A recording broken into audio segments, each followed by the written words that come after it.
Microprocesador. Se trata de la implementación de la unidad de procesamiento central en un único dispositivo. Este componente, que en los primeros ordenadores se encontraba distribuido por toda la placa base, ha sufrido una evolución importante en su volumen. De un modo gráfico, comenzó con un tamaño de armario y luego fue reducido a una gran caja, para posteriormente pasar a una placa completa. Este fue el tamaño previo al estado de encontrarse encapsulado en un único circuito integrado, encapsulado. Procesos de fabricación de los microprocesadores. El proceso de fabricación de un microprocesador, si bien se divide didácticamente para su comprensión en dos pasos, aborda un número importante de fases hasta conseguir que un puñado de arena silicio tome vida en un formato de microprocesador. El proceso podría dividirse en dos grandes bloques, a saber: prefabricación. El primer paso en la fabricación de un microprocesador es la elaboración de un monocristal de silicio de cientos de kilos de peso, con la dimensión de 20 centímetros por 150 centímetros, en un proceso muy lento con una tasa de 10 a 40 milímetros por hora, a una altísima temperatura de alrededor de 1370 grados centígrados.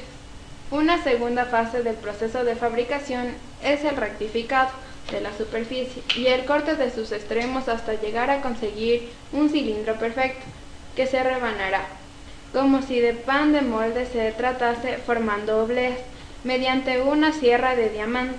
Las obleas resultantes deberán tener un grosor de al menos 1 milímetro, obteniendo miles de ellas en cada una de las barras.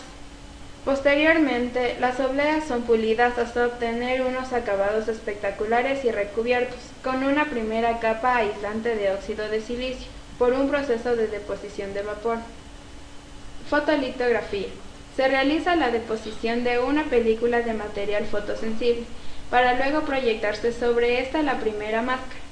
Estas coinciden en una serie de figuras geométricas que definen las zonas en la oblea de silicio, en las que se quedarán los distintos materiales con los que se diseña el interior del circuito integrado. La acción de esta máscara coincide en exponer a la luz solo las áreas donde se van a depositar determinado material. El material que ha sido expuesto a la luz luego recibe un ataque cáustico, con el cual son disueltas, y se da la formación de unas zanjas de orden microscópico. Inicialmente se usaba el aluminio para este último proceso, pero se ha establecido el cobre con muchas ventajas y el claro inconveniente de prestar mayores problemas de corrosión en el aluminio.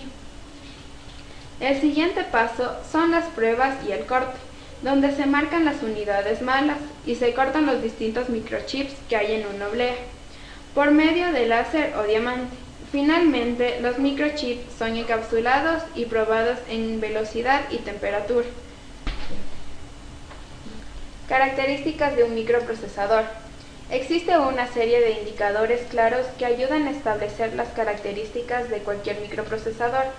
Algunas de ellas son las siguientes: tamaño de los registros internos de un microprocesador, ancho de bus de datos, ancho de bus de direcciones, velocidad, alimentación.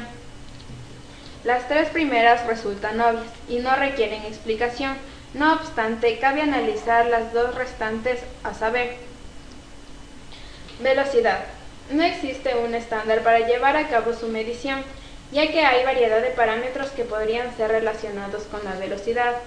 Entre los pocos datos objetivos que se tienen para medirla está la frecuencia, si bien se cuenta con algunos otros factores tales como el número de instrucciones que es capaz de ejecutar en cada ciclo. Alimentación.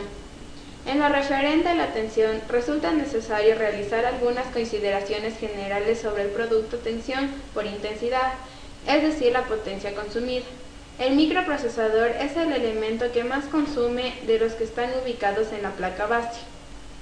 Aspectos significativos del microprocesador. Dentro de los principales aspectos a tener en cuenta, cabe destacar los siguientes: tipos de arquitectura, componentes principales, registros, bus interno. Tipos de arquitectura. Una de las primeras decisiones a tomar en el momento de diseñar un microprocesador consiste en determinar cuál será su juego de instrucciones. Estas instrucciones son el lenguaje que en realidad entiende el microprocesador y conforman lo que se conoce como el nombre del lenguaje ensamblador. Las máquinas construidas de forma CISC requieren instrucciones muy complejas, descriptivas y específicas, con las siguientes características. El lenguaje debe contener una amplia gama de instrucciones, es decir, una para cada circunstancia distinta que se requiere.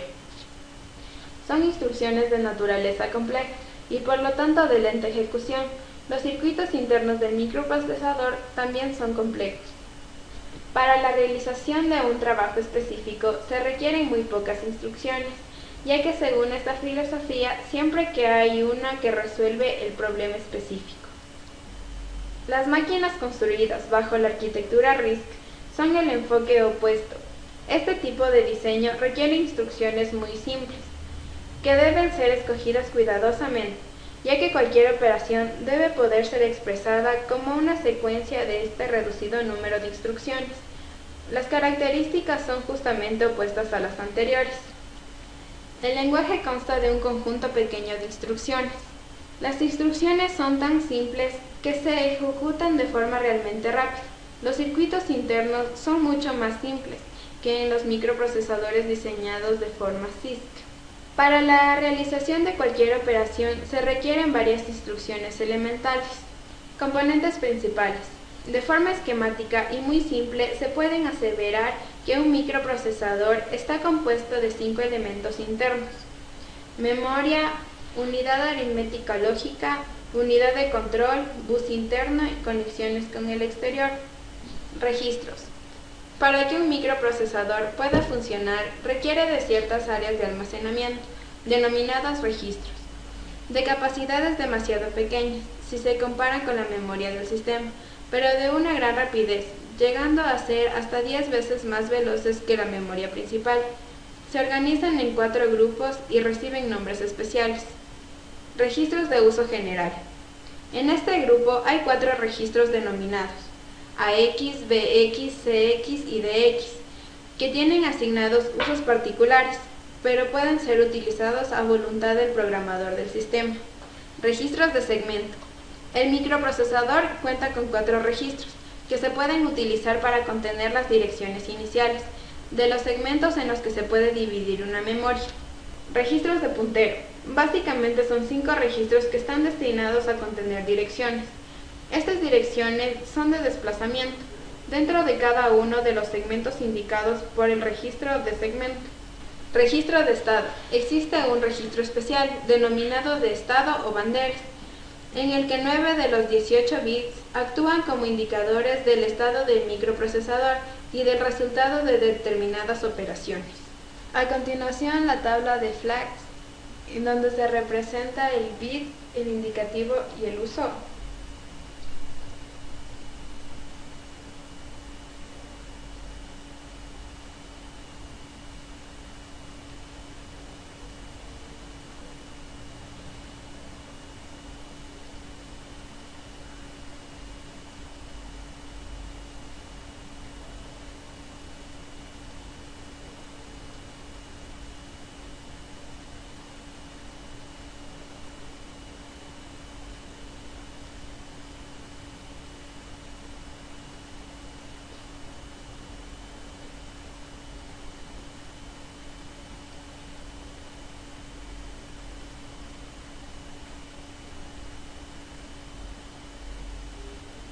El bus interno.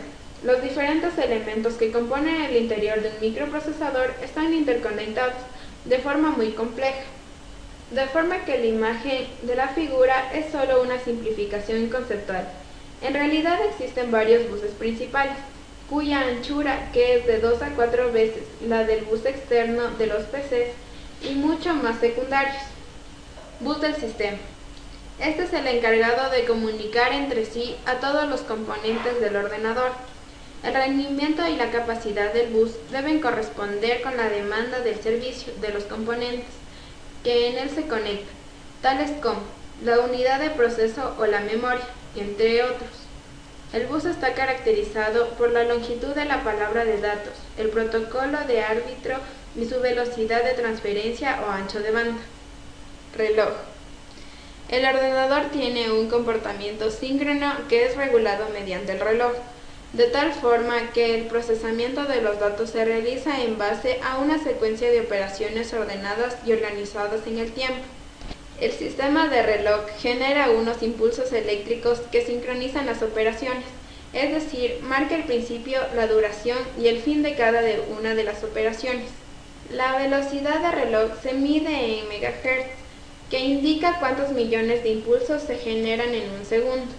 En la actualidad se debe hablar de gigahertz, que miden a los miles de millones de impulsos que se generan en la unidad de tiempo, que siguen el segundo.